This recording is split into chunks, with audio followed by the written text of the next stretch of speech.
महाराष्ट्र में OBC reservation का मसला जोर शोर से उठाया जा रहा है। मालेगांव का बड़ा मुस्लिम तबका ओबीसी में शामिल है।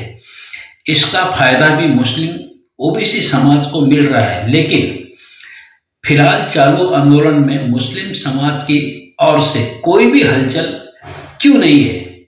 महाराष्ट्र में मराठा रिजर्वेशन के लिए चालू आंदोलन अपने उफान पर है।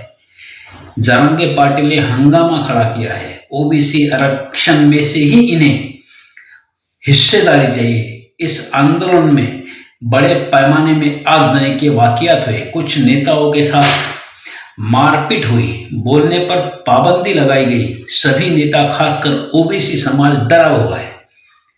मराठा समाज ओबीसी आरक्षण में आया तो मुसलमानों को भी नुकसान होगा, क्योंकि हिस्सेदारी बढ़ जाएगी। ये बात हर मुस्लिम नेता जानता है। इसके बावजूद कोई भी मुस्लिम नेता सामने नहीं आ रहा है। डर रहा है कि उनको समझ ही नहीं है। हमने आमदार मुफ्ती और डिग्निटी से बात करने की कोशिश की, लेकिन उन्होंने तबीयत नासाज और ज्यादा कामकाज होने का बहाना करके टाल दिया। पत्रकार नसीम अहमद और रिजवान बैटरी वाले से कुछ बात। मुसलमान के बाहर आने के लिए देश तैयार है क्या? सिचुएशन तो ऐसी है कि इधर मुसलमान निकला, उधर तुमने गोली चलाई। मुसलमान कैसे निकलेगा? दूसरे मुसलमान की समस्या के लिए कभी कोई बोलने के लिए खड़ा होता है? क्यों? मुसलमान के समस्या के लिए बोलने के लिए जब कोई खड़ा नहीं होता तो मुसलमान अपनी समस्या खुद ही से सुलझा रहा है ना। अभी वो किसी के साथ दिखा तो दूसरा नाराज। मुसलमान क्यों किसी को नाराज करे? और आप मुसलमान को कभी भी जाति की हैसियत से नहीं देखते। मुसलमान किसी भी जात का हो, किसी भी पंथ का हो, किसी भी फिक्र के मानने वाला हो, वो जैसे ही बोलने के लिए खड़ा होता है आप उसको आइडेंटिटी देते हो, ये मुसलमान है। और इसके लिए बोलना मुसलमान का और इनका तुष्टीकरण करना, इस वजह से मुसलमान है अपने घर में। कितने परसेंट मुसलमान? मालेगांव का विनकर समाज जो है वो ओबीसी में है, और इस ओबीसी रिजर्वेशन से शहर में एक क्रांति है। हर साल 50 के करीब एमबीबीएस डॉक्टर्स मालेगांव आ रहे हैं। ये जो डॉक्टर्स आ रहे हैं इनको ओबीसी रिजर्वेशन में एडमिशन मिले हुए, उनको बेनिफिट है, मिला हुआ है। इसके लिए और कोई संघर्ष की जरूरत नहीं है। लेकिन अगर ये जो 17% है उसमें और हिस्सेदार बढ़ गए, कोई भी हो, तो फिर उसमें इनको फर्क नहीं पड़ेगा। जब फर्क पड़ेगा तो जिनको मुसलमानों के साथ जिनको फर्क पड़ेगा वो लोग बोलेंगे। आज मुसलमान ने बोलना शुरू किया तो लड़ाई तो बिखर जाएगी ना। मुसलमान जैसे ही बोलना शुरू होगा तो ओबीसी फिर ओबीसी नहीं रहता, ओबीसी फिर हिंदू हो जाता है। और ये जब हिंदू होता है तो मुसलमान को मारता ही है। इस वजह से मुसलमान का साइलेंस रहना मुसलमान के हित में है। इसकी वजह क्या है कि मुस्लिम समाज जो है ओबीसी के इसमें आगे नहीं आ रहा। बिल्कुल, ये कैलकुलेटेड साइलेंस है।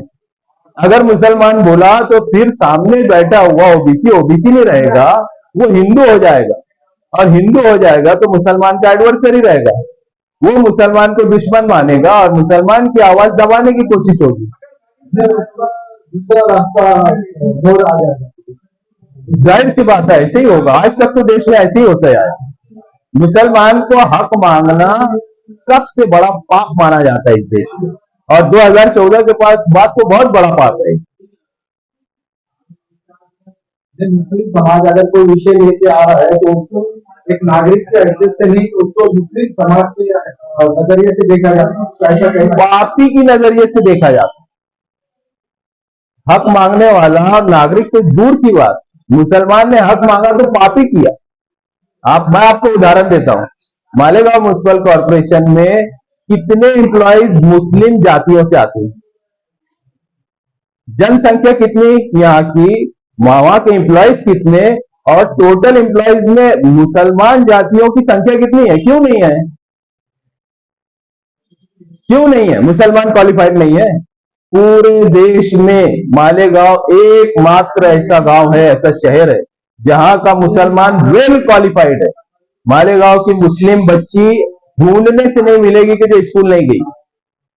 मालेगांव में आमतौर पे लड़कियों की साक्षरता 100% है और उनका प्राइमरी एजुकेशन 100% है, सेकेंडरी एजुकेशन 100% है।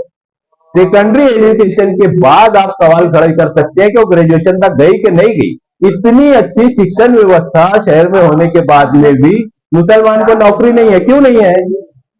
लेकिन ज्यादा से ज्यादा कारपोरेटर, इन्हें 90% कारपोरेटर मुस्लिम है। इसके बाद मेयर भी मुस्लिम होता है, एमएलए भी मुस्लिम है। तुम्हारे मुसलमान होने से काम नहीं चलेगा, ये तो धोखा है ना। तुमने रिक्रूटमेंट की प्रोसीजर इस तरह से डेवलप की है कि उसमें से मुसलमान को छाटा जा सके। मुसलमान को प्राइमरी एजुकेशन आप काहे में दे रहे हो? उर्दू में। मालेगांव म्युनिसिपल काउंसिल की उर्दू मीडियम की स्कूल है। वो उर्दू मीडियम से पढ़ा हुआ लड़का आगे अच्छा टेक्नीशियन हो जाए, अच्छा डॉक्टर हो जाए, अच्छा इंजीनियर हो जाए। जब रिक्रूटमेंट के लिए कॉर्पोरेशन उसको इंटरव्यू के लिए बुलाती है तो उससे मराठी में प्रश्नावली की जाती है।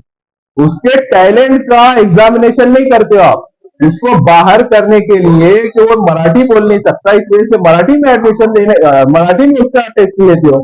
कौन सा न्याय है?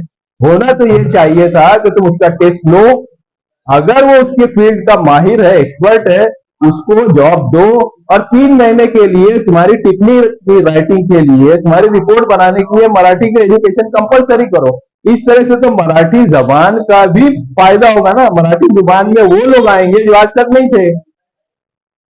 यहाँ पे एक सवाल पैदा होता है कि ये जब पहले से लेके अपनी राज्य भाषा मराठी है महाराष्ट्र की, तो ये एजुकेशन नहीं मिलता क्या उनको?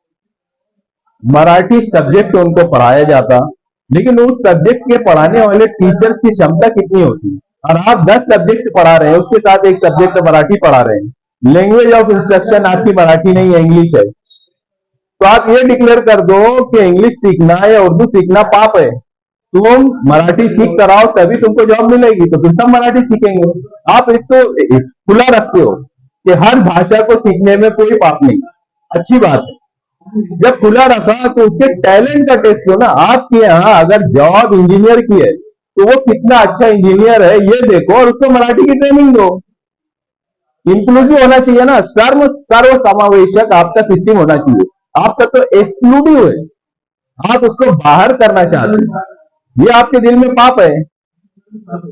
ये पूरे परेड में कोई ओबीसी नेता मुसलमानों के संपर्क में आया है या जिसने मेरी नॉलेज में तो नहीं है। ऐसा हुआ है कि जहां जहां जरांगे पाटिल का ओबीसी रिजर्वेशन का आंदोलन चला है, वहां वहां मुसलमानों ने समर्थन दिया है कि जो गरीब मराठा है उसको भी आरक्षण में लाना चाहिए। समझ लो कल अगर कोई ओबीसी नेता मांग करता है कि हमारे साथ आओ, कम से कम ओबीसी जो मुस्लिम है, तो क्या इनके क्या राय है? मुसलमान जरूर ये बात सोचेगा कि मेरे जाने से इस आंदोलन को क्या फायदा होगा और मुझे क्या फायदा होगा। आज की तारीख में मुसलमान को फायदा होते नहीं दिखता। आंदोलन में जाने से अगर आंदोलनकारी ओबीसी रहेगा, वो हिंदू नहीं होएगा, तो मुसलमानों ने जाना चाहिए, ऐसी मेरी राय। लेकिन मुसलमान के आंदोलन में जाने से मुसलमान को कोई फायदा नहीं मिलता है और उस आंदोलन को सिर्फ फायदा होता है, तो मुसलमानों ने नहीं जाना चाहिए, ये मेरी पर्सनल राय। लेकिन अभी तक के किसी भी ओबीसी नेता ने मुसलमानों से संपर्क नहीं किया। जब संपर्क करेंगे उस वक्त हिसाब किताब होगा। समाज में क्या चर्चा है इसके बारे में? आंदोलन को देख रहा है, जैसे बहुत सारी चीजों को मुसलमान आंदोलन की शक्ल में होते हुए देखता है, ये एक आंदोलन भी देख रहा है। सर, आपका जो है मालेगांव शहर में जो ओबीसी आरक्षण के बारे में आपकी क्या भूमिका है? सर देखिए, हमारा तो स्टैंड क्लियर है ओबीसी आरक्षण को लेकर के। हमारे मराठा भाई सड़कों पे उतरे तो मैं देश भर की कहानी सुनाने नहीं बैठूंगा। महाराष्ट्र के अंदर मराठा रिजर्वेशन के लिए, मराठा ओबीसी के लिए सबसे पहले मुस्लिम आगे आए कि हमारे भाइयों को मिलना चाहिए। ये महाराष्ट्र के आंदोलन की तारीख है। सर, हम ये चाहते हैं कि आज देश की आजादी को 75 साल हो गया। मांझी की जो सरकारें ओबीसी, मुस्लिम ओबीसी को आज तक, आजादी से लेके आज तक जितने भी साल हो गए आजादी के, हमें लॉलीपॉप देते आई है। मोदी सरकार एक ऐसी सरकार है जिन्होंने कहा सबका साथ, सबका विकास, सबका विश्वास, और उसकी हमें एक अच्छी सी झलक बिहार की जनगणना में देखने को मिला कि बिहार के अंदर जो ओबीसी किसी भी समाज के हैं, वहां आज 75% तक का फाइनल हो चुका, जिसका आरक्षण है उन्हें दिया जा रहा है। हमारा इस सरकार से कहना है सर कि आप अपनी खुद रिपोर्टें उठा लीजिए। श्री कृष्णा की रिपोर्ट, सच्चर कमेटी की रिपोर्ट, महमूदुर रहमान की रिपोर्ट, सर सारी रिपोर्टें ये बता रही है कि आज हिंदुस्तान का ओबीसी मुसलमान पिछड़ी जाति से भी नीचे की जिंदगी काट रहा है, जी रहा है ना। हम ये चाहते हैं सर कि सरकार, महाराष्ट्र सरकार रिजर्वेशन देने पे तैयार है, उसकी सारी सरकारी प्रक्रिया शुरू हो चुकी है, हमें कोई एतराज नहीं है। लेकिन जो हमारा हक का, जो हमारे हिस्से का रिजर्वेशन है, वो हमसे छीना ना जाए, वो हमें दिया जाए। आज महाराष्ट्र के अंदर अगर जो मखदूमशुमारी हो जाए तो सरकार मांझी की, हम मुबारकबाद देंगे मांझी की सरकार देवेंद्र फडणवीस जी को, जनगणना, हाँ, जनगणना के लिए, जो जनगणना के आधार पे उन्होंने मुस्लिम ओबीसी के लिए रिजर्वेशन सेंट्रल गवर्नमेंट से मंजूर करा के लाया था, वो काबिले मुबारकबाद है और हमें मिलना चाहिए।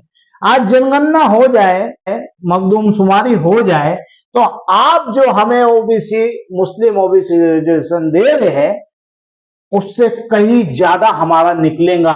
आप मराठा को दो, जो भी उसमें जाति आती है उसे दीजिए, हमारा हक मत मारिए, ये हमारा कहना है। सर, मालेगांव आवामी पार्टी साफ अल्फाज में कह रही है, बाबा भीमराव साहेब अंबेडकर के बनाए हुए संविधान के मुताबिक जिस जाति के हिस्से में जो उसके हक का है उसे दीजिए ना, दिल खोल के दीजिए।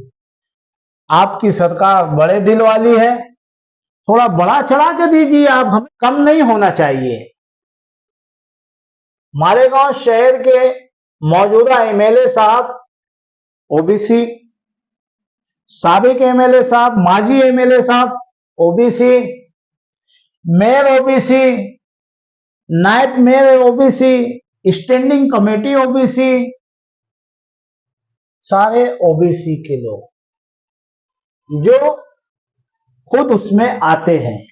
आज पूरे महाराष्ट्र में इस रिजर्वेशन की जंग को लेकर के आवाम सड़कों पे है। हमारे शहर के मौजूदा एमएलए जो खुद उस कैटेगरी में आते हैं, तो इन्होंने असेंबली में आवाज क्यों नहीं उठाई? ये मालेगांव शहर के ओबीसी के हक में है या उनके खिलाफ में है? ये उनको सोचना चाहिए कि आपने असेंबली में क्यों नहीं क्वेश्चन किया कि हमें भी मिलना चाहिए। आपको सड़कों पे आना चाहिए, जैसे हमारे मराठा भाई आए हैं, आपको हमारे मराठा भाइयों से मिलना चाहिए कि अब आप हमारे को पार्टिंबा दीजिए। आपको इस शहर की आवाम ने चुन के दिया है, शहर के बुनियादी मसाइल पे तो आपसे काम होते नहीं है।